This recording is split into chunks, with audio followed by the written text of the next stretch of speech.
just started recording too, bro. You can see the line works a bit thicker. You can go thin and thick pretty easily.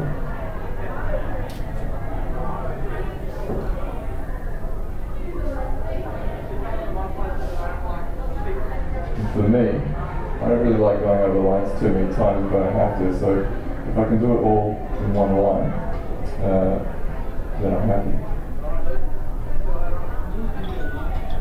The line melody. There's too much can leave blood hills, and too little, the line's going to break up.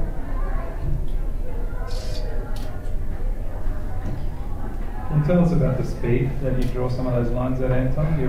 Yeah, some of them are fast, possibly too fast. You slow down around there, but I'm also moving my page around, as you can see, to get certain lines to make it a bit easier. So, was that about the speed? Speed is personal, I think. Sometimes you can go too fast and it looks a bit too loose. But the best thing that speed can do for your work is to give it lots of energy. Creates that clean line too. There's no waver. Yeah, your line definitely will waver if you do it slowly. I mean, you can get a pretty nice little one for the short ones, but if you're going to do a longer line, I'd give it a little bit as important. But I mean, look, I think people should learn how to draw on paper. I think it's a great skill and it's fun as well. I find doing this sort of stuff much more fun. I mean, this is what I do in front of TV at night most nights. You know, it's like a form of relaxation. You know. Can you run me through the details, the secrets of doing realistic hair, by the way? I don't know if my hair is that realistic. I think you've got to. There's that sort of comic book look, which I can do here for you, a little bit, of doing that sort of shiny look. I don't know if that's what you mean. But I don't know if my hair's that realistic, but this sort of thing where you create the illusion of a shiny spot, like that, is done much more easily with a brush than a pen I find, because you can get the taper off it. And I do it digitally as well, but I've got to say that it's much easier to do this with a brush. It's just the way it's designed. I like drawing with ink more than, I think I like the look of my work, and I like the fact that it's much easier to manipulate the digital. But if I'm doing this for enjoyment, there's something about brush and ink that's captivated me over the years. I got the book How to Draw Comics the Marvel Way when I was about 16, and that sort of made me go out and buy brush and ink and all that sort of stuff. And you know, I was just copying Wolverine and things like that. Not most of the stuff I do is like half.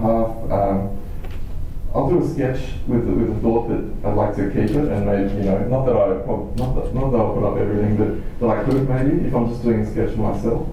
So I do think about what sort of ink you use. But with commercial work, it's probably a bad thing, but I don't think about it enough. I just want to get the job done, you know.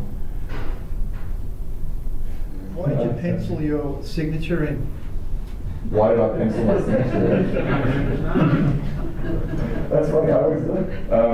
I like to know where it's going to sit, you know, because sometimes a misplaced signature can sort of throw off the sort of, you know, the balance. I guess I've never really thought about that. I always just pencil it in. When you use that, you call it a ghost program? It's a filter for Photoshop. Does that pick up on these washes as well? Yep, that's the great thing about it. So it takes any sort of grey tone will be will show through. Pure white will disappear totally. So yeah, it's pretty amazing. It's almost like just drawing straight in. Have you tested that for fineness? Like some of those washes look pretty fine. Yeah, it's pretty perfect actually. Yeah. So does that mean your paper has to be a pretty pure white? No, I usually adjust it with the levels a little bit first. Here I've got some. It's like a little waxy. It's not charcoal, but it's similar, which I just discovered just like the other day. Like a China grip?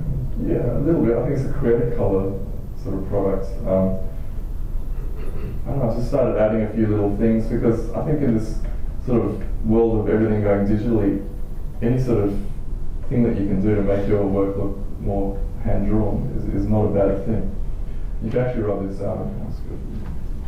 The good thing about this is that you can delete as you're doing it. So for the finer lines I use that other brush. For bigger lines I open it up and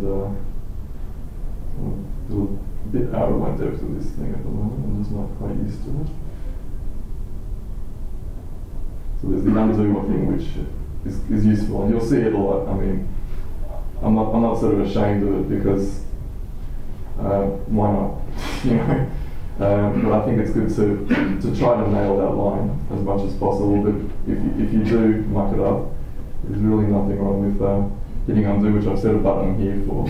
So it's all sort of there. And unfortunately, if you do work digital a bit too much, you end up going for that undo button when you're on your paper. I don't know if that's happened to you. You think there's a pursuit of perfectionism there, that you even though the line might be fine as it is, it's just not quite right yet? Yeah, see that one, it would be okay, and I could fix it up. If I were doing that with ink, I'd do this, right? And that's okay to do as well. Or I could just, if I didn't like it, I could just delete it and then do a better one, which that one was actually worse. So, you know, obviously, you know, it's a bit of a different environment than my nice cushy studio. But, you know, I think when I'm not talking and I'm sort of concentrating, I get into a flow a bit more and start getting a little bit faster. And I think the energy still comes through even though it's digital in these lines. And it's the same sort of thing as with traditional. The sort of the more confident your lines go, the better they'll look. You find that one little thing I do is, if I'm inking, I'll add a new layer up here. Do a line that I can go through. See, this is a hard line for me. I'll probably swivel it for this one, but I've gone through the ear there, and then I just erase the other side, merge it down, and you've got a sort of a clean line.